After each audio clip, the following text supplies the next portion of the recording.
Record this guy here. Um, hey, thanks for joining my seminar this morning.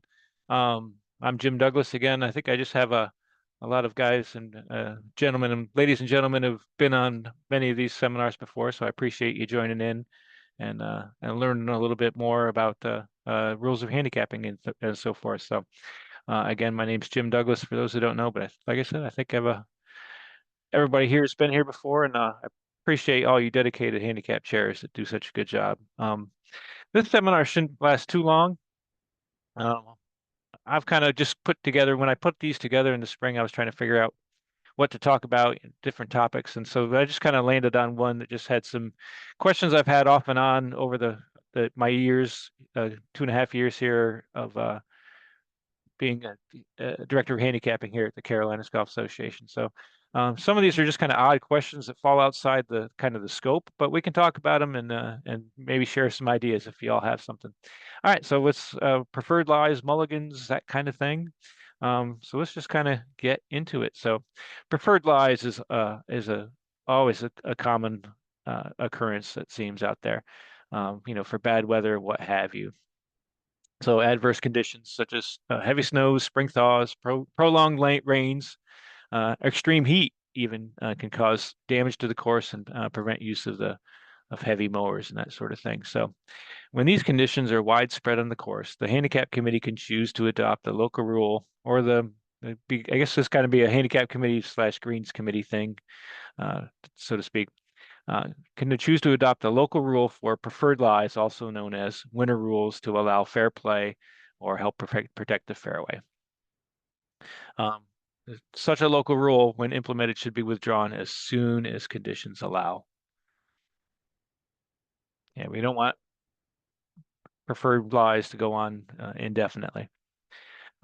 The use of the local area of this local rule outside the fairway in the general area. Now, I've thrown on a few rules of golf slides and terms here, which is kind of outside my realm of expertise, and I kind of want to keep it that way. Those rules of golf are something else. But the general area, that's basically fairways and rough. It's everything except penalty area, greens, tee box, and bunkers. So that's the general area. Um, anyway, use of the preferred lies outside the fairway in the general area, so in the rough, it's not recommended as it may result in the player receiving free relief from areas where a ball might be otherwise unplayable, such as if you're in bushes or trees or something like that.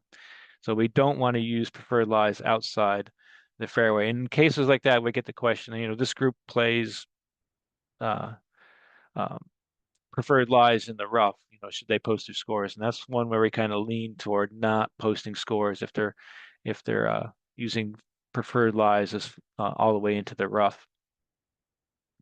All right, so let's let's just look at an example of this model local rule of how the committee at a club could write this model local rule. So when a player's ball lies in part in a part of the general area, cut the fairway height or less.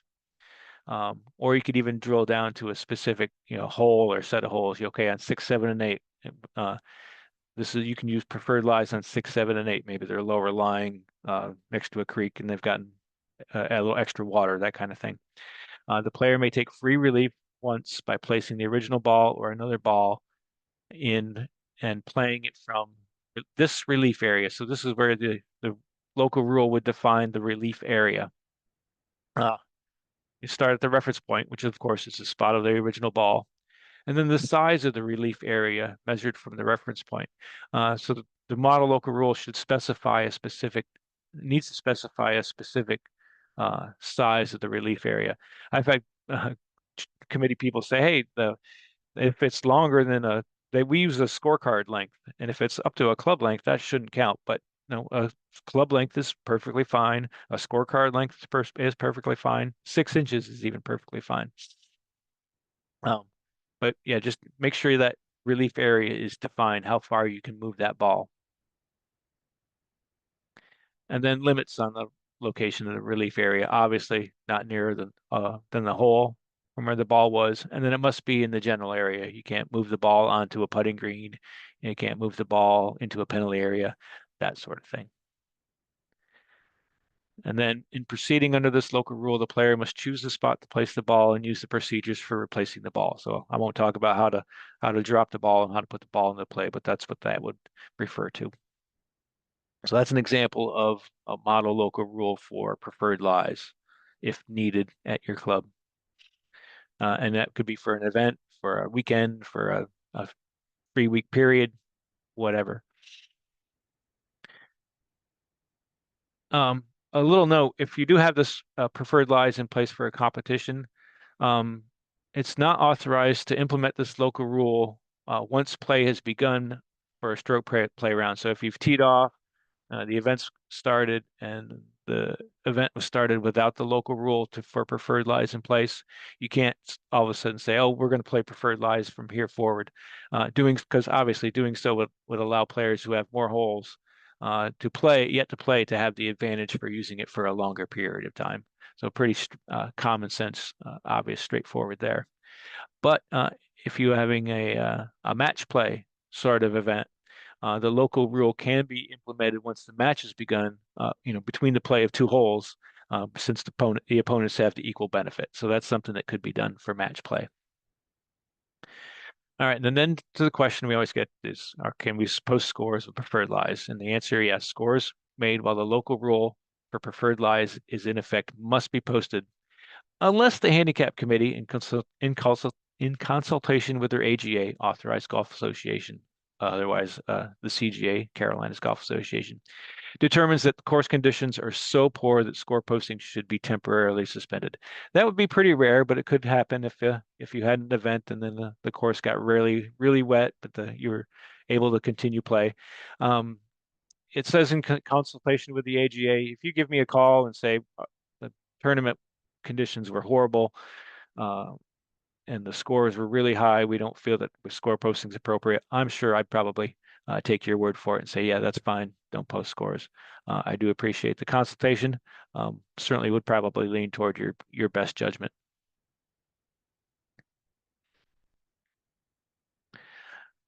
But a question that always pops up, always pops up. A group plays. There's no model local rule for preferred lies in place at your club. But you got one group or two groups or three groups that always play preferred lies. So they're falling outside the rules for the round. Uh, Scores may also be acceptable if the player elects to proceed under this local rule if it has not been adopted by the committee. And I pull a lot of these quotes right from the rules of golf, rules of handicapping. I would just say scores are acceptable if the player elects to proceed under this local rule. Yeah, so if a group goes out and uses preferred lies, yeah, definitely those scores can be posted, should be posted, must be posted. Any questions on preferred lies at this point? Pretty straightforward, not too bad. Next kind of odd topic I've had. I did have a Oh, question. go. Yes, What it says the player can elect to proceed post scores under preferred lies, even if the course or the committee has not adopted them. exactly. I assume that would not include what they call jungle rules, improving your lie outside the fairway. That's kind of what I touched on earlier is the use of preferred lies all in the entirety of the general area, fairway and rough. Jungle rules. There's another term I could have used for this. Yeah, that's really it's cases like that, the scores are going to be lower. And so if they were posted, Yeah. yeah, we know that and I kind of touch on this in a little bit. We know that they're not trying to manipulate the system to gain advantage. But scores, they really, if they're using jungle rules, I like that, should not be posted. They're going to be inaccurate. Yeah. Yeah, Mulligans. And then we kind of might lean toward this here. Well, yeah. AKA breakfast balls. Obviously, we get them in scrambles all the time, which is good and fun. Um, but so I've had the question where golfers try to use the fact that uh, they use a mulligan on the first hole. I don't have to post my score. I didn't play by the rules of golf, so I don't have to post my score. um, or um, committees that just, hey, we know this group was always playing mulligans in the first hole. What should we do about it? Um, so it's always a tough question to specifically answer because there's nothing in the rules of golf or the rules of handicapping that covers mulligans. It's just not in there. Using a mulligan is not really playing golf. But many golfers have adopted that practice. And we do want to have scores posted for handicap purposes. If you've played around, it's going to be a representation of your ability pretty darn close. Um, there is a section of the rules of handicapping that technically covers. So I'd like to share this just on the technical side that, hey, it is technically covered, but it's a little clunky to use in practice. But in any case, where a player has breached the rules of golf in general play, and this just doesn't necessarily apply to mulligans, it could be anything, where a player has breached the rules of golf in general play and knowingly have failed to apply the correct penalty. The score should not generally be accepted for handicap purposes, but depending on the circumstances, the committee has the discretion to produce an acceptable score and there's a couple different ways.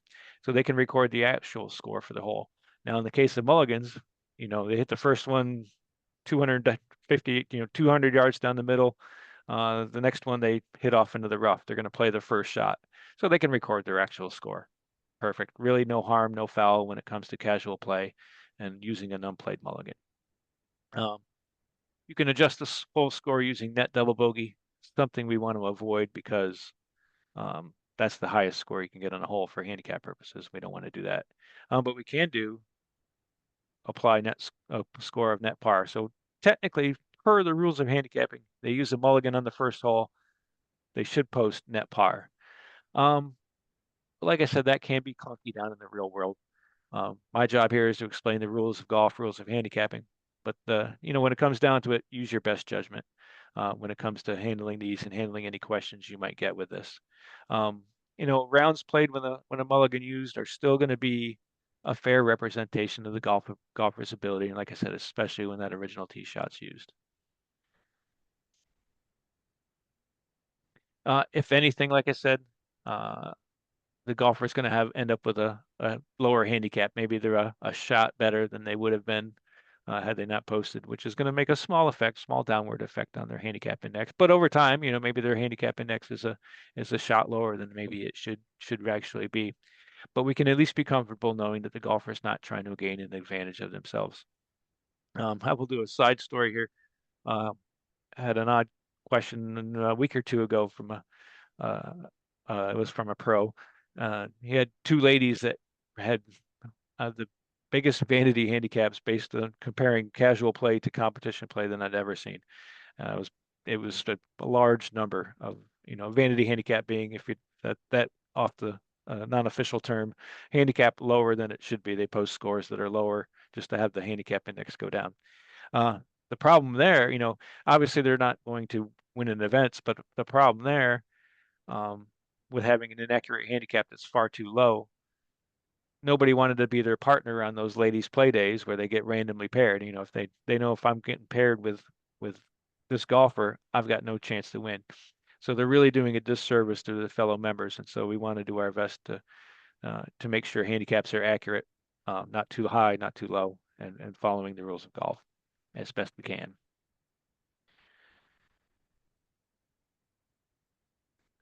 Another question I've only had one time, probably doesn't come up very often. Uh, was a question around odd-shaped greens. So I did a little research trying to get some screenshots here. Found there's several holes around the country where they have a sand trap in the middle of the green. Um, I'm as I started here at the CGA helping with course ratings. I'm stuck on how we would rate that. That'd certainly be a challenge, but I don't think we have any of these in the Carolinas. But in any case, but that would be kind of a screenshot I found.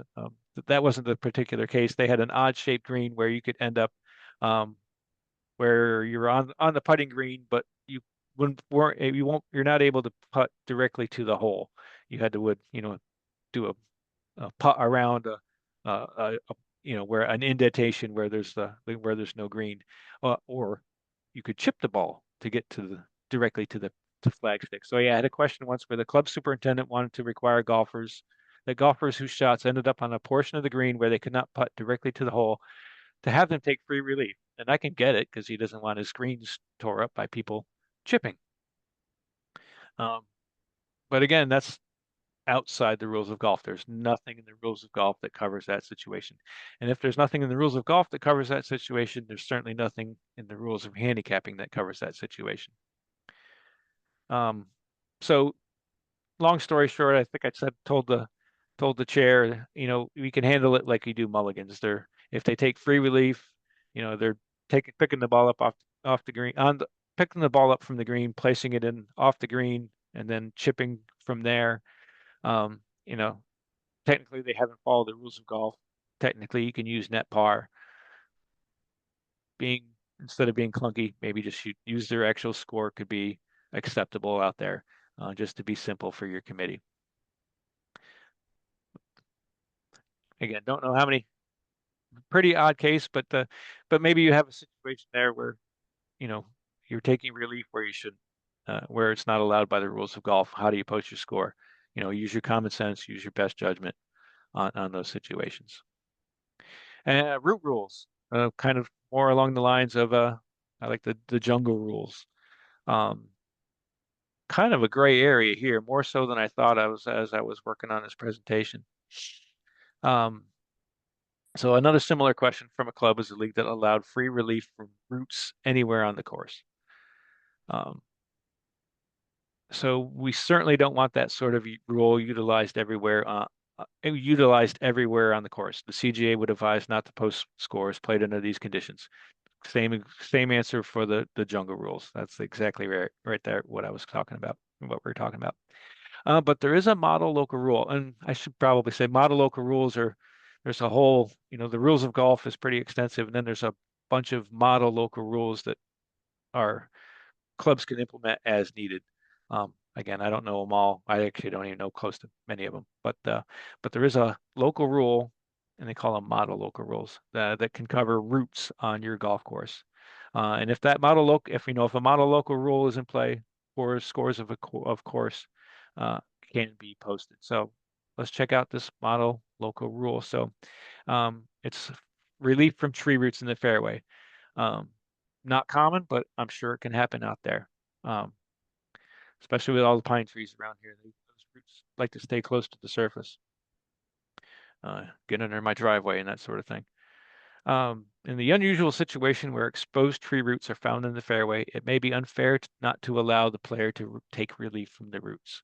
So the committee can choose to treat such tree roots in the fairway as ground under repair, which is free relief from which free relief is allowed under Rule 16.1b. And treating areas of the course as ground under repair is something a club can do a lot.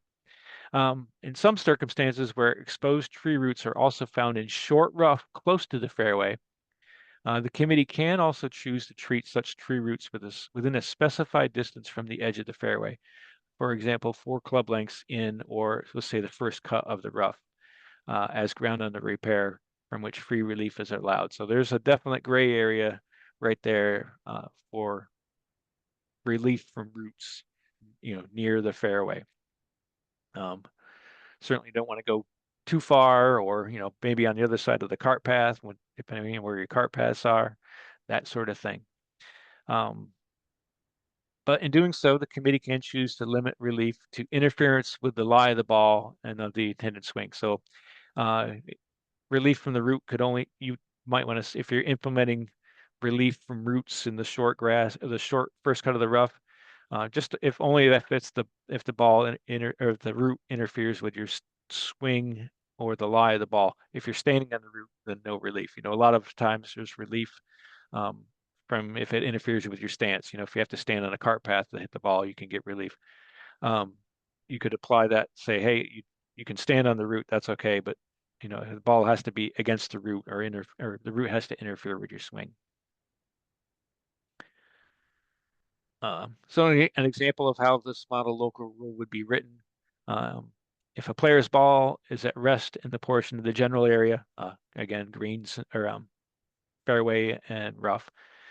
Cut to fairway height or less. There's interference from exposed tree roots that are in part of the general area. Cut to fairway height or less. The tree roots are treated as ground under repair, and the player may take free relief. Simple enough, yeah. Uh, yeah, and again, as I just mentioned, interference does not exist if the tree roots only interfere with the player's stance. Another question I've had a few times are scores acceptable playing off mats. Um, so there are cases where some clubs implement the use of mats in the fairway. You get a mat and you take it with you, and to protect the fairway, um, you pick your ball up, place it on the mat, and hit off there. That's usually very temporary. And certainly, often can be used. Might happen during the winter, or also as well as tee boxes might have mats. You know, and again, since there's also a model local rule for allowing the use of mats, so there's no reason that scores can't be posted when using mats. Not a problem at all. This issue's come up recently. Shorter par three courses are now eligible to receive official course and slope ratings.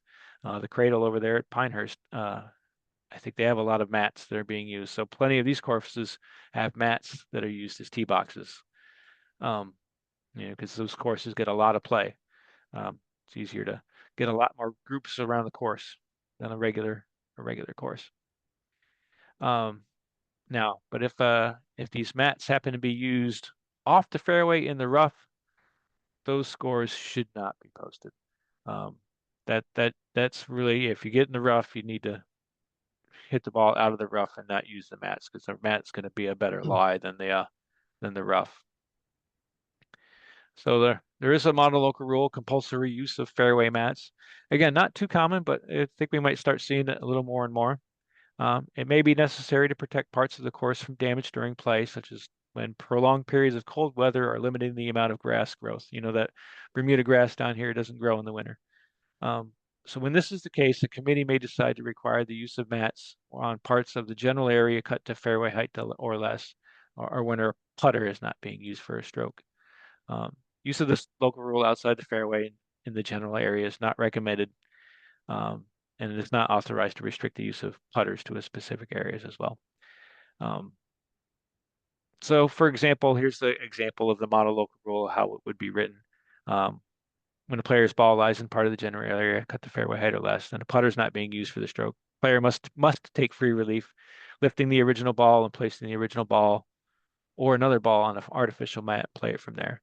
The mat must be placed on top of the spot where the ball came to rest. And if the ball rolls off the mat, player must try to place it a second time. If the ball does not stay in the mat must be moved to the nearest spot, not near the hole, and where the ball will come to the rest on the mat when placed. If the ball on the mat is accidentally moved before the stroke, there's no penalty. The ball must be replaced on the mat. If a tee is used to secure the mat in the ground, the ball must not be placed on a tee. Pretty obvious stuff there for mats. Another one, I haven't heard it lately, but had a few rounds of it a couple of years ago. Big debate from some people um, on hole liners. Um, so those hole liners, if you're not familiar, some clubs use these. Let me get my mouse back here. Some clubs will have used hole liners, especially in the winter. There can be questions about the legality of these as well as the acceptable of score posting. So, cups are supposed to be 1 inch placed 1 inch below the surface of the ground. Some clubs have started using hole liners, especially in the winters, that kind of protect that 1 inch gap area.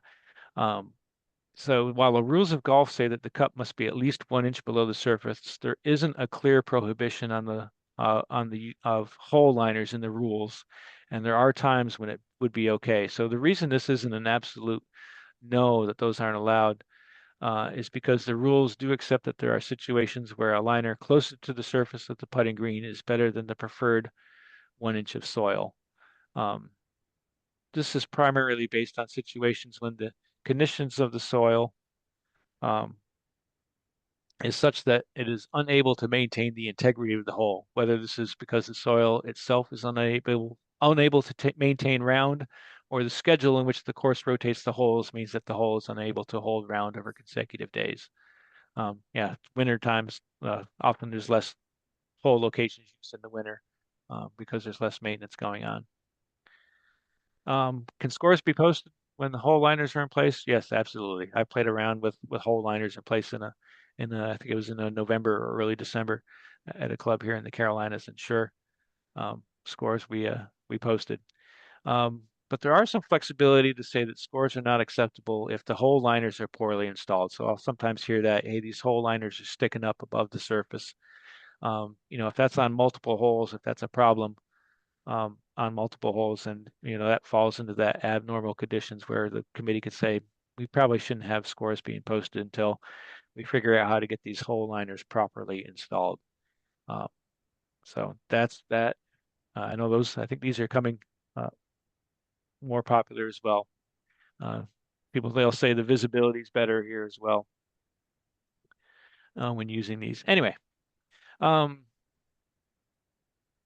I did have one question I threw on here. I only use my iron, so the final odd situation I have for this morning before we get into questions.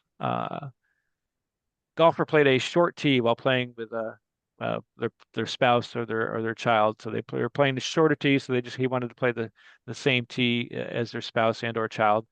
So he decided to practice his iron play and only use irons. He asked if that score was acceptable for handicapping purposes. Well, it's not. So since the number and type of clubs was restricted, even though it was on your own, you restricted the use to just your irons, cannot post that score. Um, that's really all I had for my topics. I know it's a little shorter presentation today, but wide open topics on questions and answers for open questions and answers. I don't know if anybody here signed up for the um, my demo, one of my upcoming demos on the new handicap revision tool. If anybody had any questions on that, I don't mind taking a few questions. If somebody's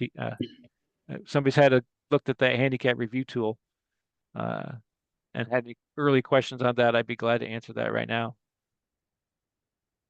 I got a question though. Excuse me. Yeah, You talked about root rules. What about embedded rocks? embedded rocks. Sometimes there's rock uh, outgrowths that are buried, and they sometimes get exposed close to the fairway. Yeah, I would think that would fall very similar to roots. Um, though there might be a little more of a question on where depending on where they are in the course, whether they should be marked as ground under repair. Um, maybe there should be more turf on those sections. Hard for me to answer.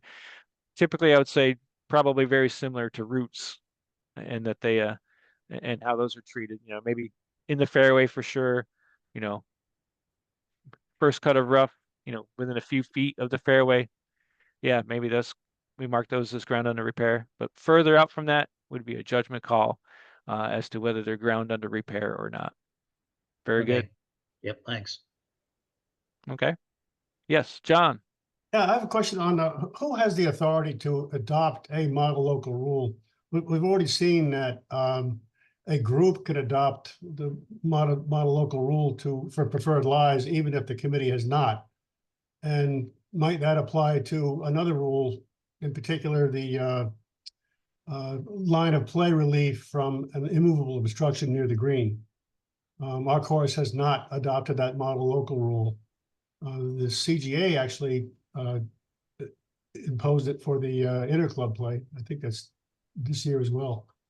But could a group decide to play under that rule? I think so. Again, that's kind of out of my area. Um, you know, it, my view here is that the score can be posted for handicap purposes.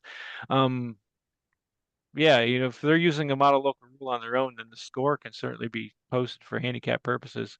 Um, And it's not like they're making it up because it's a published modified local rule. Right.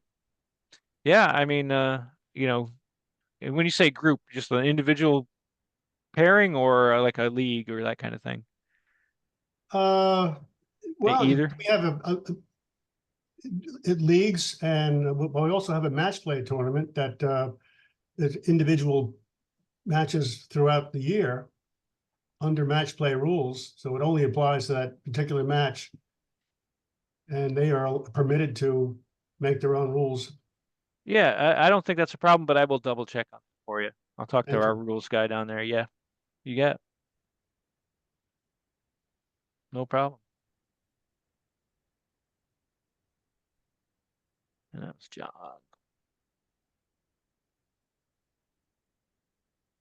I got a check question here. We have folks that will move the ball away from a route no matter where the route is, usually around trees.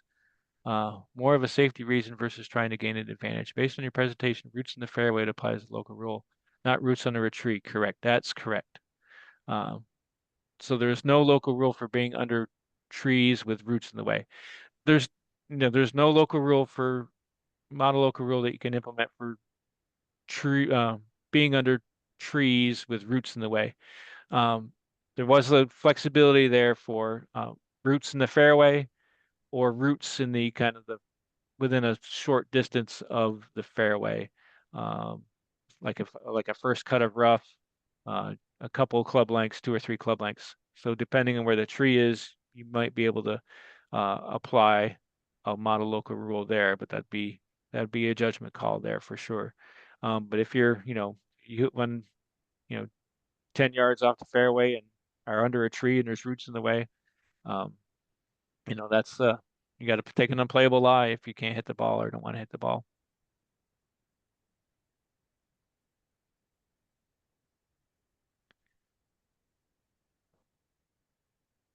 Very good. I'll be here for a second here. So yeah, um, what else what do I got left in my little spring series here? I got, well, uh, topic on stroke index allocations. Talk a little bit about that. Try to answer your questions on that. I do have upcoming demos on the new handicap review tool that just got released 2 weeks ago today. Um, so if you have, like I said, if you have any questions on that right now, I'd be glad to answer that with the new ability to do a club-wide review on your use the handicap review tool on a club-wide basis.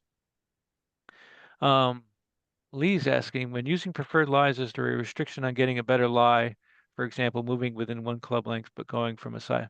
Um, no, there's no, that's one area, Lee, yeah, or um, is there a restriction on getting a better lie? For example, moving within 1 club length, but going from a side hill lie to a flat lie. No, there's no restriction there at all. And that's one of those cases where a golfer can use the rules to their advantage.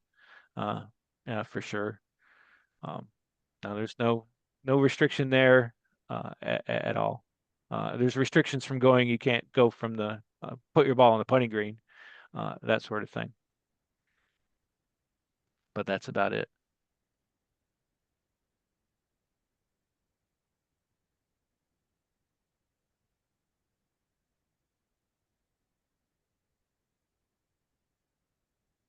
And then I am recording all these, and so if you go back to the website, the registration committee register handicap committee seminar registration site, you can view the past seminars. I do have one more general overall for those looking to do the overall view, though I'm pretty sure most people here are pretty familiar with all those.